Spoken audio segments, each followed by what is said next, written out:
One big problem that parents often face is not being able to choose the right syllabus for these little ones. Whenever we think of school, either CBSE or ICSE was in the mind of Indian parents. Hi, welcome to Illustrate, your very own school search engine that helps you find the best schools for your kid based on various filters and parameters. Today, we have Ms. Ipsa Mohanty from Amrita International Vidyalayam, who's here to speak to us about the general apprehensions that parents are likely to have while choosing a good school for their kid. And one big problem that parents often face is not being able to choose the right syllabus for these little ones. So let's speak to her more on this particular subject and take her thoughts on it. Thank you so much for coming and joining us, ma'am. Thank you very much. Thank you for having me here. Taking that question up, whenever I meet parents, it's basically there are a range of curricula that is available now in the market, and what is the best curriculum for my child. So this was not there few years ago. The reason being is currently every parent is moving from one country to another, and the exposure or the awareness of international curriculums has increased. So that is the reason why whenever we think of school, either CBSE or ICSE was in the mind of Indian parents, but now that they have moved across the globe, curricula like IB and IGCSE come into picture.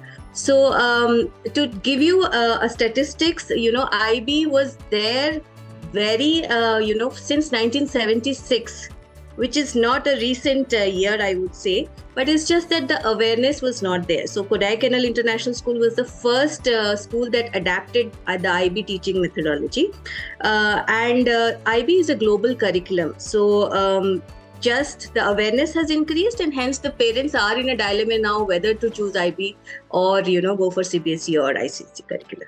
Got it. And to begin with, what is your piece of advice for those people who are already in a particular syllabus and want to shift their base to a different one? Let's say if they're in IB, is it okay to shift into an CBSE? Or if they're already in CBSE, is it okay to shift them into IB? How is the transformation going to be? So I would say that it varies from student to student, and the main focus should be the interest area of the child. Now, I personally, when I was teaching, I had a student who moved from CBSE to IB in grade 11, which is a much later stage, because grade 11, 12 are really crucial for a student to build their career. The reason for her to move from CBSE to ICSE is the range of subjects that was offered in IB, and the different career options that could come up if she chose IB rather than CBSE. So I would say that let us, as parents and as educators, first give exposure to the students. What are their interest areas? Leverage on their strengths, and then narrow down or make a decision on the choice of curricula. So it is always, you can always move from CBSE to IB, and you can also come back. So there is no hard and fast rule that you have to be in one particular curricula. If that suits you, if that suits the child to build his career in a better way, then why not? Got it. And ma'am, generally, the general notion among the parents community is that kids taking up the CBSE as a syllabus has an edge over IB when it comes to this Indian examinations. So is it really the case, or do you think otherwise? I would completely agree that yes, if you're taking CBSE as a chosen curriculum, you will very well nail the Indian competitive examination, because CBSE is an Indian curricula, and the pattern of questions that the students are trained for are very much in sync with what the Indian competitive examinations are. For example, whether it's your joint engineering entrance examinations or your medical or the NEET, as you say. The pattern definitely is in sync with CBSE. However, having said that, if you talk about the holistic development of the child, if you want to have a backup career plan, a plan B or a plan C, if at all I am not able to get into any engineering college, what would my future look like? Then definitely when you take IB as a curriculum, you would have multiple other choices. Got it. And speaking about the examination, how is the grading system different in each of these syllabus? For all Indian, those who want to study or pursue their further studies in India, even after doing an IB, there is an Indian conversion certificate that comes along with the IB diploma. Now, the IB diploma is more of a grade point, which ranges from grade 1 to grade 7, and grade 7 being the highest and 1 being the lowest. However, in CBSE, you would find a mark-based, assessment. Here, you would find a grade-based assessment in IB. The reason being, in CBSE, no matter whether, let me take an example of languages, whether you are assessing the reading skills or you're assessing, speaking skills, listening skills, all these things together sum up to marks at the end, maybe out of 100, a child getting something. Here, it is more about a grade. So, for example, a child has got so there's a range of marks that gives you a 7. Maybe for, a business management as a subject, it would be ranging from 72 to 100 as a mark. So, someone who gets a 72, someone who gets a 85 are within the, get a grade 7. So there, the child has, although the marks, so there's no cutoff as such that yes, if you get 95 means it's 95. So even 95 is a 7 and 85 is a 7. So there you're giving room for the child to, take up more, to grow more or to learn more in future. Got it.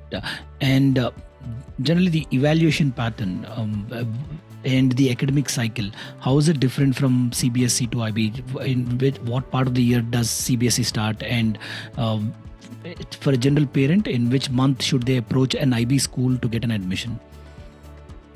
So if you're talking about the year, the annual calendar or something, so March generally ends. In March it ends for every national curricula. But here, since many schools in India, they run parallel curriculum. For example, someone running ICC along with IB, they adjust their timings or their calendar according to that, so that they have a common vacation. But if you talk about abroad, majorly starts around August to September. So, but in India, it may start from May onwards as well, because multiple schools have 2 or 3 curriculum running parallel.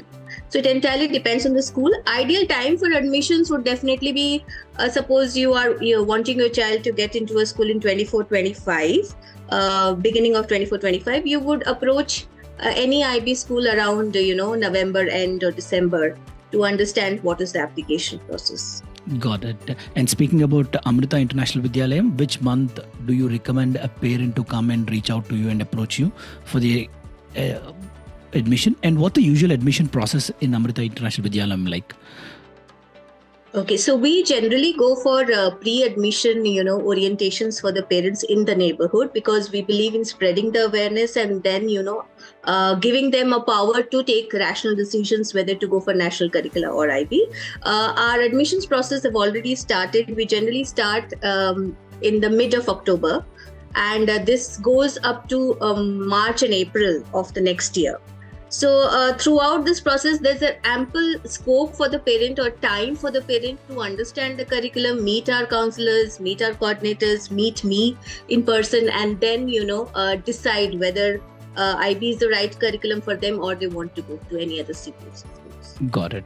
Thank you so much for your time. A lot of insights and opinions that you shared will be of great help for parents who are looking for good schools and also the right syllabus for their kid.